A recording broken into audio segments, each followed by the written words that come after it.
The street that watched back. No one prayed on Maplewood anymore. They laughed at God. I don't know. They Let's mocked go. warnings. Go! They believed the street belonged to them. They were wrong. Maplewood was not just broken buildings and dark alleys. It was alive, and it was watching. The night it started, Who's there? rain fell It's like me. needles We need that to talk. night. Stay back. Cold, heavy, Who's there? angry. It's me. The streetlights We need to flickered, talk. Stay one by back. one, like tired eyes trying to stay open. Jason pulled his hoodie tighter and walked faster. "Man, this hood is cursed," he muttered. Marcus laughed behind him. "Stop acting scared. Ain't nothing here but rats and crackheads." But Jason felt it. That strange pressure in his chest. Like someone was standing right behind him. He stopped. "Did you hear that?" Marcus rolled his eyes. "Hear what?" A low sound moved through the street. Not a voice. Not wind. More like breathing. Slow. Deep. Too close. The first sign. They reached the corner where the old church stood. Burned. Broken. Forgotten. A place people avoided, even dealers. Suddenly, the air changed. Cold rushed through Jason's bones. Then they saw it. A man stood under the streetlight. Or what looked like a man. His hoodie was blacker than the night. His face hidden. He didn't move. Didn't blink. Didn't breathe. Marcus shouted, "Yo, you good?" No answer. The streetlight above the man exploded. Darkness swallowed everything. Jason screamed. The scream that wasn't human. From the darkness came a sound that no human throat could make. A scream mixed with crying. Pain mixed with rage. Jason dropped to his knees, covering his ears. Marcus ran. He didn't look back. That was the last mistake of his life. The scream stopped. Silence returned. Too much silence. Jason lifted his head. The man was gone. But something else was there. Written on the church wall. Fresh, wet, red. You were warned. The death that no one could explain. Marcus was found the next morning. Lying in the alley. Eyes wide open. Mouth frozen in terror. No blood. No wounds. What do you want? But his I've come heart for you. was black. Stay back! Don't come any closer! Doctors said it was impossible. What do you want? Police I've said come for you. drugs. Stay back! Don't come any Jason closer! said nothing. Because What do you want? Jason knew I've come for guilt. you. Stay back! That Don't come any night, closer! Jason couldn't sleep. Who are you? What do you want? Every time he I've closed come for his you. eyes, Stay back! he Don't come saw any the closer! man. He heard the scream. Then the whispers started. You chose the street. You ignored the signs. You laughed at truth. Jason covered his ears. I'm not bad, he whispered. I'm just surviving. The whispers grew louder. Survival without soul is slow death. The old woman. The next evening, Jason sat on the steps of his building, hands shaking. An old woman passed by. She stopped, looked straight into his eyes. You saw him, she said calmly. Jason froze. Saw who? The Watcher. His throat went dry. She leaned closer. This hood was worn many times, she said. Through pain, through loss, through fear. Jason swallowed. Who is he? Her eyes filled with tears. Not who, she whispered. What? the truth no one wanted. She pointed at the street. This place was built on injustice, lies, blood, pride. Jason listened.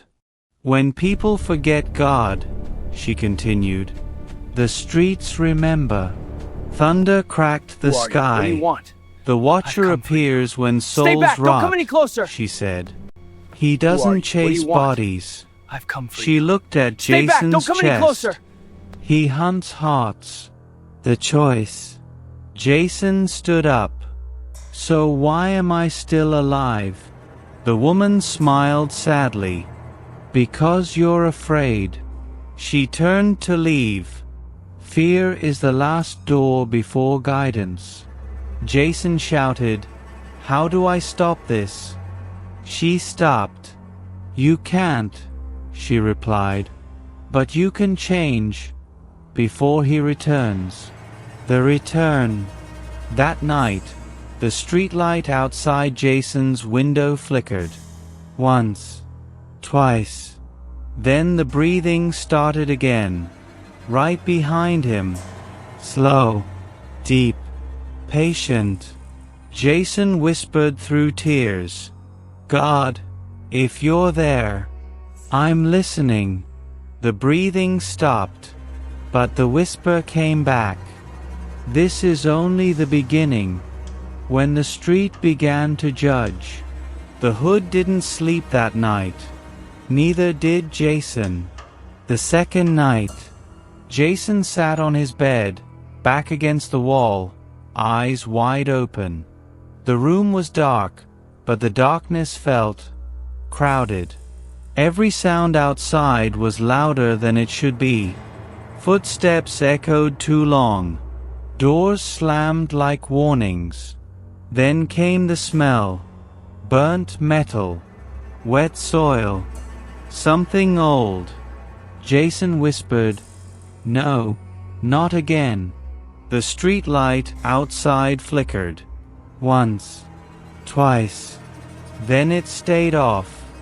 That's when he heard it. Footsteps. Slow. Heavy. Coming up the stairs. Jason's heart slammed against his ribs. No, no, no. The footsteps stopped outside his door. Silence. Then a whisper slid under the door like smoke. You heard the warning. Jason screamed. Morning didn't feel safe anymore. The sun rose, but the hood looked sick. Windows were broken. Trash burned in the corners. People gathered in small groups, whispering. Another body. This time it was Derek. Dealer. Violent. Proud. They found him sitting in his car. Hands on the steering wheel. Seatbelt still on. Eyes burned black. His face frozen in a look of regret. No struggle. No wounds. Just fear. The hood reacts. People started blaming everything. Gang war. New drug. Government experiment. Nobody said the word God. Jason walked through the crowd, feeling sick. Every step felt heavier. Every wall felt like it was listening. Then he saw it again. On the road. Written in white chalk. Repentance is still open. Jason's knees weakened. Others saw it too. They laughed. Man, y'all tripping. Some clown messing around. Jason wanted to scream. The dream. That night, Jason dreamed. He stood in the middle of Maple Hood. But it was empty. No cars. No people. No noise. The buildings were taller. Darker. The street cracked open. From the ground rose the Watcher. This time, Jason saw his face. Not a monster. Not a demon. a face made of shadows and sorrow. "You still walk this path," the Watcher said. Jason fell to his knees. "I don't want this life anymore." The Watcher stepped closer. "Wanting is not leaving." The ground shook. "You must choose," it said. "The street or the soul." Jason woke up crying. The first change. Jason stopped going out at night. He stopped selling, stopped stealing. His friends laughed. Bro turned soft. Street got him scared. Jason didn't care. Fear was better than death. One evening, he cleaned his room. Found an old Bible his mother once owned. He hadn't seen her since he was 12. He opened it randomly. His eyes landed on one line. "God does not wrong people. People wrong themselves." Jason closed the book, shaking. The hood gets worse. While Jason tried to change, the hood grew darker. 2 more died. Same way. No blood. Just terror. People stopped going out after sunset. Sirens became normal. Prayers became rare. Then something worse happened. A group of teens disappeared. No bodies. No signs. Just their phones found on the street. All playing the same audio. Heavy breathing. The old woman returns. Jason sat outside again, head in his hands. The old woman appeared like she had been waiting. "You heard him again," she said. Jason nodded. "I'm trying," he whispered. "But the hood is dying."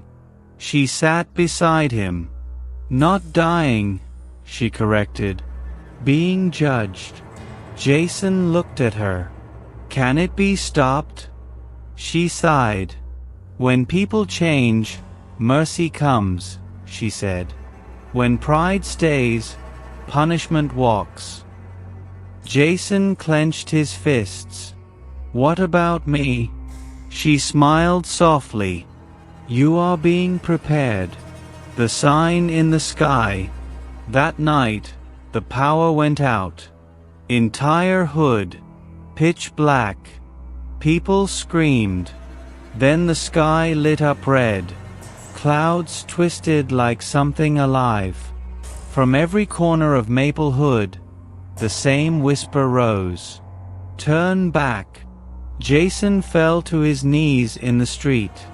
Others did too. Some cried.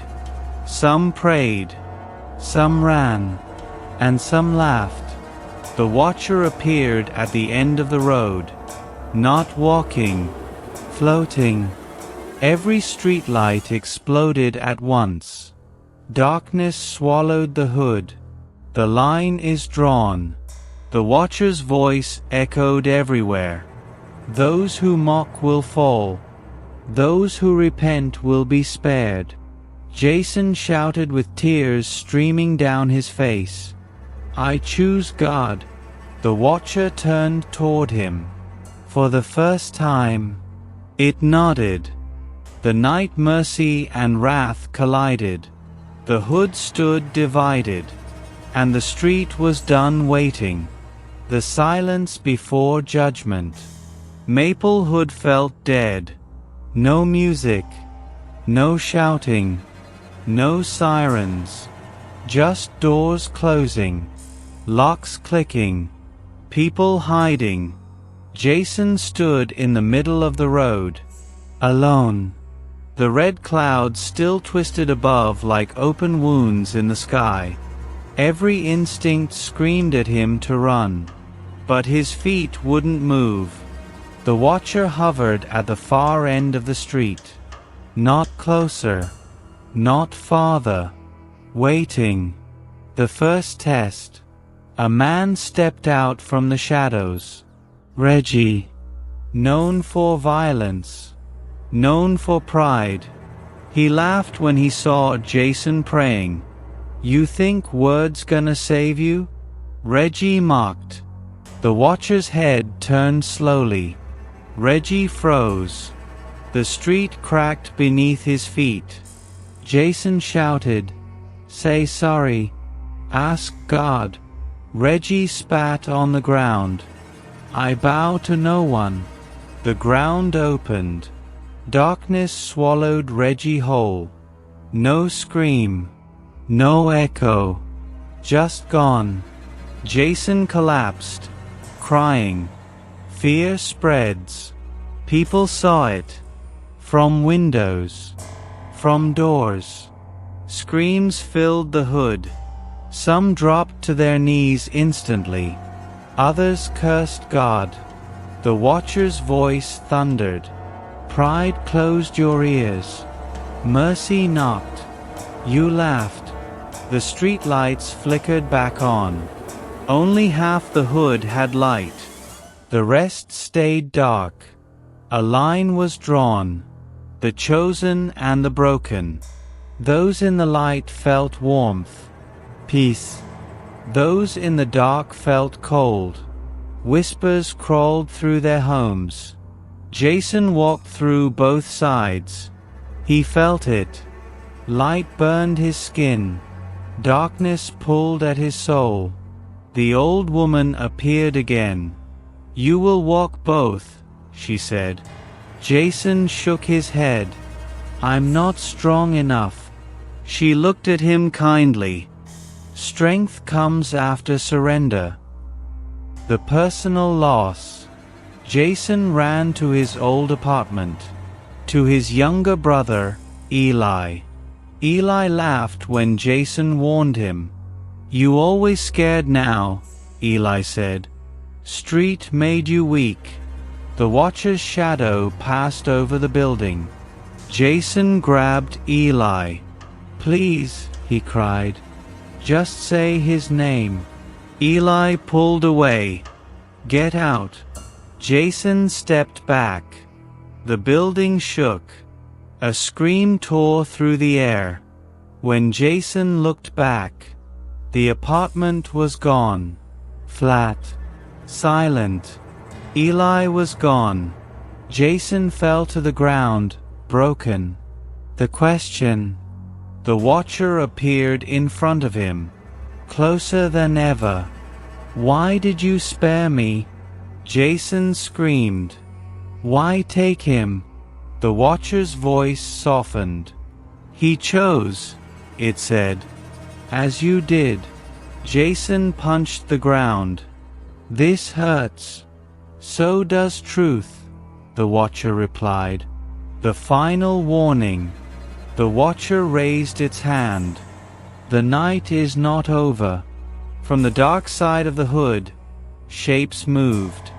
Not human. Not alive. The screams returned. Jason stood up, tears streaming. "What do I do?" The watcher looked at him. "Stand." Faith in the middle of fear. Jason stood between light and darkness. He raised his hands. Not in power. In surrender. "God, I'm yours." The ground stopped shaking. The shadows screamed and pulled back. Light expanded. The watcher stepped away. "You have passed," it said. "Dawn approaches." The red clouds slowly faded. Sirens returned. Birds sang. The hood still stood. But it was changed. Jason sat on the road, empty but alive. The old woman stood beside him. "You lost much," she said. "But you gained truth." Jason whispered, "Will it end?" She looked at the sky. Judgment ends. Guidance continues. When the street learned to bow, the night finally ended. But the consequences did not. After the storm, morning light touched Maplewood for the first time in days. People stepped outside slowly, like survivors of a war. Buildings were cracked, windows shattered, streets broken, but the air felt lighter. Jason stood near the center of the hood, tired, empty, alive. He hadn't slept. Every breath still carried Eli's name, the Watcher's last appearance. The street went quiet again, not from fear, from respect. The Watcher appeared one final time, not floating now, standing, human-shaped. "Come.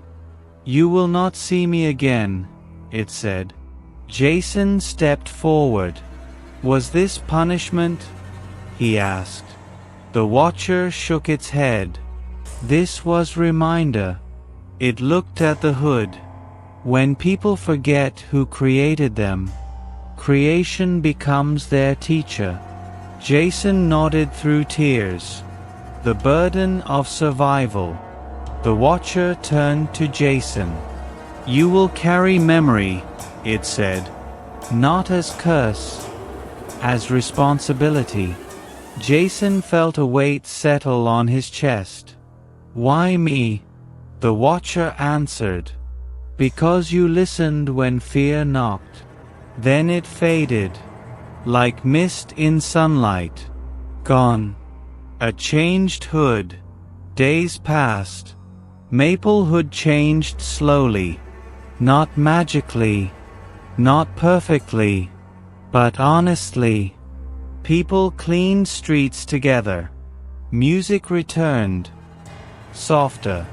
Laughter returned. Careful. Some prayed. Some just thought. But no one mocked anymore. On the church wall, the message changed. Now it read, "Mercy was given." Jason's pain. At night, Jason still cried. Still saw Eli's face. Still asked questions with no answers.